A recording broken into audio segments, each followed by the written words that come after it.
নমস্কার বন্ধুরা, অনুভা রান্নাঘরে আরও একটি নতুন রেসিপিতে সবাইকে স্বাগত জানাচ্ছি।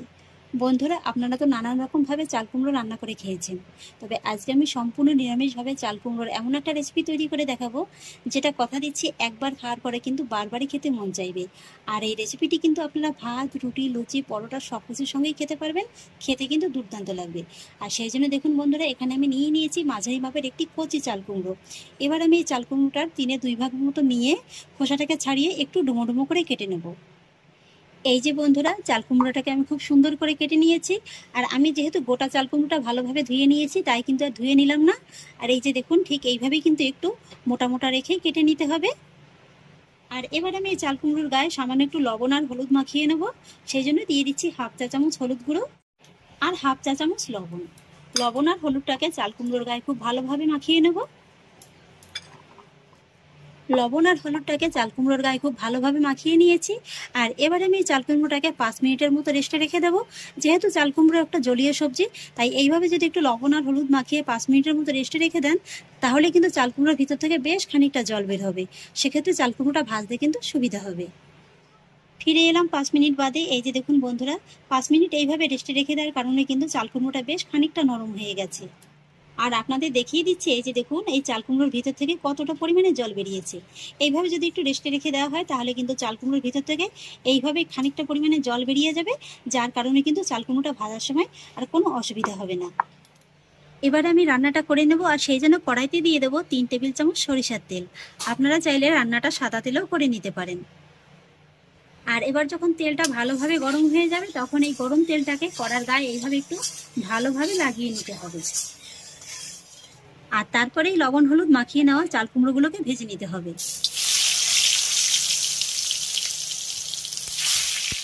আমি যেহেতু রান্নাটা একটু বেশি পরিমাণে করছি, তাই 2 ব্যাচে চাল কুমড়োগুলোকে ভেজে নেব। আপনারা চাইলে 1 ব্যাচেও ভেজে নিতে পারেন, সেক্ষেত্রে কড়াইটা একটু বড় নিয়ে নেবেন। আর চাল কুমড়োগুলোকে এইভাবে একটু পাতিয়ে পাতিয়ে ভেজে নেবেন, তাহলে দেখবেন যে ভাজাটা খুবই তাড়াতাড়ি হয়ে গেছে আর খুব সুন্দরভাবে হয়ে গেছে। এইভাবেই আমি একটু উল্টে পাল্টে নেড়ে চেড়ে চাল কুমড়োগুলোকে খুব সুন্দর একেবারে লালচে রং ধরিয়ে ভেজে নেব। আর এই সময় কিন্তু গ্যাসের আঁচটাকে মিডিয়াম হাইতে রেখেই ভেজে নিতে হবে। চাল কুমড়োর গায়ে আমি খুব সুন্দর একটা লালচে রং ধরিয়ে ভেজে নিয়েছি। এইভাবে কিন্তু খুব সুন্দর করে ভেজে নিতে হবে। আর এই সময় কিন্তু চাল কুমড়োগুলো প্রায় 30%-এর মতো সেদ্ধ হয়ে যাবে। এবার আমি ভেজে নেওয়া চাল কুমড়োগুলোকে তুলে নেব। আর এইভাবেই পরের ব্যাচে চাল কুমড়োগুলোকে ভেজে নেব। পুরো চাল কুমড়োটাকে আমি ভেজে তুলে নিয়েছি। আর এই একই তেলের ভিতরে আমি দিয়ে দেবো ফোড়ন হিসেবে 1/2 চা চামচ গোটা জিরে। এখানে কিন্তু বন্ধুরা আলাদা করে আর তেল দেওয়ার প্রয়োজন নেই, এই একই তেলেই কিন্তু পুরো রান্নাটা হয়ে যাবে। তারপরে দিয়ে দেবো 1 টুকরো দারচিনি, 2টো লবঙ্গ, ফাটিয়ে নেওয়া 2টো ছোট এলাচ, একটি তেজপাতা, আর দিয়ে দেবো ফাটিয়ে নেওয়া 2টো শুকনো লঙ্কা।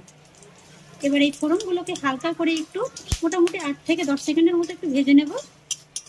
ফোড়নগুলোকে আমি খুব সুন্দর করে ভেজে নিয়েছি, সুন্দর একটা গন্ধ বেরিয়ে গেছে। আর ঠিক এই পর্যায়ে গ্যাসের ফ্লেমটাকে একেবারে কমিয়ে দিয়ে আমি এর ভিতরে অ্যাড করব মিডিয়াম সাইজের 2টো পাকা টমেটো কুচি, আর অ্যাড করব 1 চা চামচ আদা বাটা। আমি আদাটাকে আগে দিতে ভুলে গিয়েছিলাম, তাই এখন দিয়ে দিচ্ছি, আপনারা কিন্তু আগেই দিয়ে দেবেন। এবার আদাটাকে তেলের সঙ্গে এইভাবে একটু নেড়ে চেড়ে নেব। যেহেতু রান্নাটা আমি সম্পূর্ণ নিরামিষভাবে করছি, তাই আদার পরিমাণটা কিন্তু একটু বেশি লাগবে। এই যে আদাটাকেও কিন্তু তেলের সঙ্গে মোটামুটি 4 থেকে 5 সেকেন্ডের মতো এইভাবে একটু ভেজে নিয়েছি। এবার টমেটোটাকে এই মশলার সঙ্গে একবার ভালোভাবে মিশিয়ে নেব।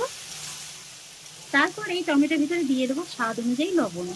একবারে আমি পুরো লবণটা দিয়ে দিলাম, পরে কিন্তু আর লবণের ব্যবহারটা করব না। এবার এই লবণটাকে কিন্তু টমেটোর সঙ্গে ভালোভাবে মিশিয়ে নেব। এইভাবে যদি টমেটোর কষানোর শুরুতেই লবণটা দেওয়া হয়, তাহলে কিন্তু টমেটোটা তাড়াতাড়ি নরম হয়ে যায়। টমেটোটাকে আমি খুব সুন্দরভাবে কষিয়ে নিয়েছি। আর এবারে আমি এই কষিয়ে নেওয়া টমেটোর ভিতরে অ্যাড করব 2টো কাঁচা লঙ্কা, এইভাবে একটু ফাটিয়ে নেব। তারপরে অ্যাড করব সামান্য একটু জল। আর এবার কয়েকটি ঘরে থাকা গুঁড়ো মশলা অ্যাড করব, সেই জন্য দিয়ে দিচ্ছি 1/2 চা চামচ হলুদ গুঁড়ো। বন্ধুরা, আমাদের এখানে প্রচণ্ড পরিমাণে বৃষ্টি হচ্ছে, তাই হয়তোবা আমার কথাগুলো শুনতে আপনাদের একটু অসুবিধা হবে। আর তারপরে দিয়ে দেবো 1/2 চা চামচ জিরে গুঁড়ো, আর দিয়ে দেবো 1/2 চা চামচ ধনে গুঁড়ো, সেই সঙ্গে দিয়ে দেবো 1/2 চা চামচের একটু কম লাল লঙ্কার গুঁড়ো, আর দিয়ে দেবো 1/2 চা চামচ কাশ্মীরি লঙ্কার গুঁড়ো। এবার এই গুঁড়ো মশলাগুলোকে টমেটোর সঙ্গে খুব ভালোভাবে মিশিয়ে খুব ভালোভাবে একটু কষিয়ে নিতে হবে। মশলাটাকে আমি খুব সুন্দর করে কষিয়ে নিয়েছি। এই যে দেখুন তেলটা কিন্তু হালকা ছাড়তে শুরু করে দিয়েছে। আর এবার দেখুন বন্ধুরা, এখানে আমি নিয়ে নিয়েছি 1/3 কাপের মতো নারকেলের দুধ। এখানে এই রেসিপিটাতে যদি একটু নারকেলের দুধ ব্যবহার করা হয় খেতে কিন্তু খুবই ভালো লাগে।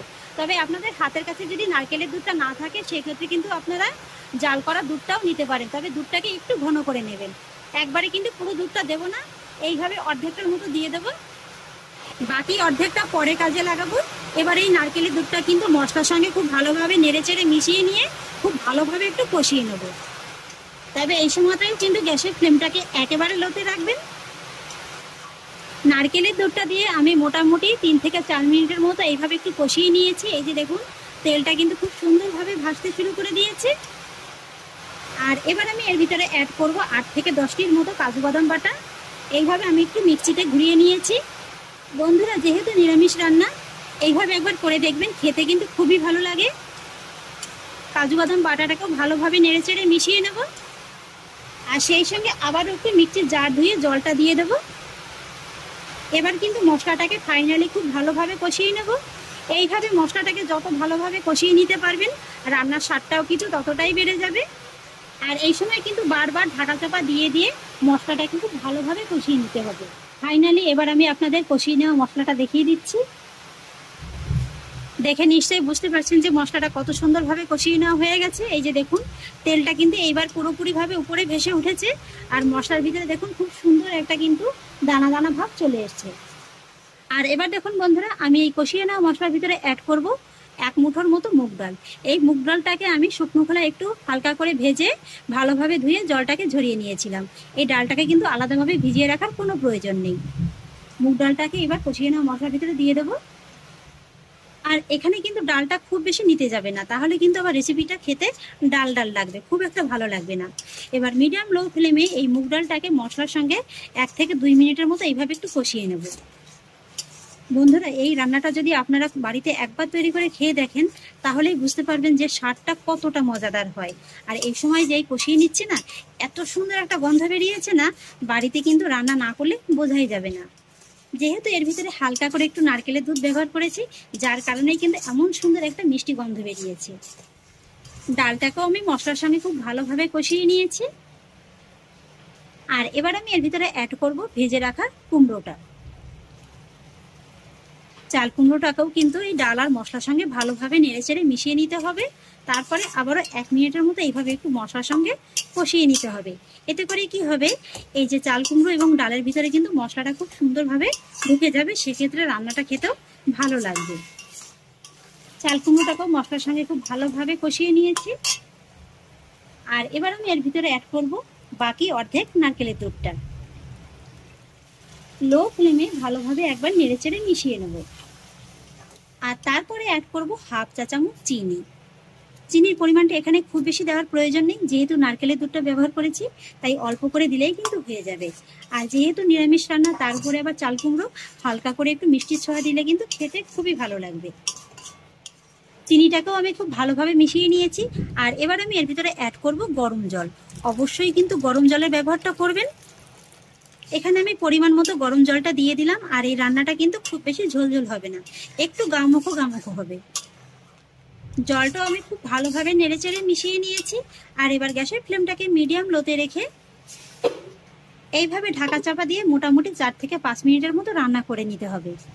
যেহেতু চাল কুমড়োটা আগেই প্রায় 50%-এর মতো সেদ্ধ করে নেওয়া আছে, তাই কিন্তু রান্নাটা করতে খুব বেশি সময় লাগবে না। ফিরে এলাম 5 মিনিট বাদে, ঢাকাটাকে তুলে নিচ্ছি। তবে এই 5 মিনিটের মধ্যে কিন্তু 2 একবার ঢাকাটাকে তুলে নেড়েচেড়ে দিতে হবে। এই যে বন্ধুরা, আমার রান্নাটা কিন্তু প্রায় কমপ্লিট। আর এবার আমি সবশেষে অ্যাড করব কাঁচা লঙ্কা, সুন্দর একটা ফ্লেভারের জন্য 2টো চেরা কাঁচা লঙ্কা আর 1/2 চা চামচের একটু কম গরম মশলা গুঁড়ো। যেহেতু এই রান্নাটায় আমি মুগ ডালের ব্যবহারটা করেছি, তাই কিন্তু একটু গরম মশলা গুঁড়োটা দিলাম, দিলে কিন্তু খেতে খুবই ভালো লাগবে। এবার গরম মশলা গুঁড়ো আর কাঁচা লঙ্কাটাকে এই চাল কুমড়ো আর মুগ ডালের সঙ্গে খুব ভালোভাবে নেড়েচেড়ে মিশিয়ে নিতে হবে। এই যে বন্ধুরা, রান্নাটা কিন্তু ঠিক এমনই একটু গামাখো গামাখো হবে। এই যে খুব সুন্দরভাবে কিন্তু চাল কুমড়োটাও নরম হয়ে যাবে। এই যে দেখুন, আর মুগ ডালটাও দেখুন এরকম গোটা গোটা থাকবে, অথচ খুব সুন্দরভাবে কিন্তু একেবারে নরম হয়ে যাবে। এই যে দেখুন, এই রান্নাটা খেতে কিন্তু দুর্দান্ত লাগে। এবার আমি গ্যাসের ফ্লেমটাকে অফ করে দেব। আমার রান্নাটা একেবারে কমপ্লিট। আর তারপর এইভাবে ঢাকা চাপা দিয়ে 2 থেকে 3 মিনিটের মতো রেখে দেব। 2 মিনিট বাদে এবার ঢাকাটাকে তুলে দেখিয়ে দিচ্ছি। এই যে দেখুন বন্ধুরা, দেখতে কতটা লোভনীয় লাগছে।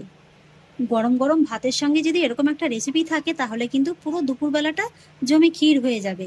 আর তাছাড়া আমি আগেই বলেছি এই রেসিপিটি কিন্তু রুটি, লুচি, পরোটা সব কিছুর সঙ্গেই খেতে খুবই ভালো লাগে।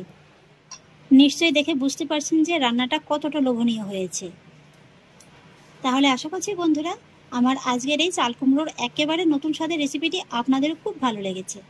যদি ভালো লেগে থাকে তাহলে আমাকে অবশ্যই একটা লাইক এবং কমেন্ট করবেন, সেই সঙ্গে বন্ধুদের সঙ্গে শেয়ার করবেন। আর প্লিজ বন্ধুরা, যদি আমার পরিবারের নতুন সদস্য হয়ে থাকেন তাহলে একটা সাবস্ক্রাইব করে পাশে থাকা বেল আইকনটি প্রেস করে দেবেন। ফিরে আসছি এরকমই পরের অন্য কোনো নতুন রেসিপি নিয়ে। সবাই ভালো থাকুন, সুস্থ থাকুন, ধন্যবাদ।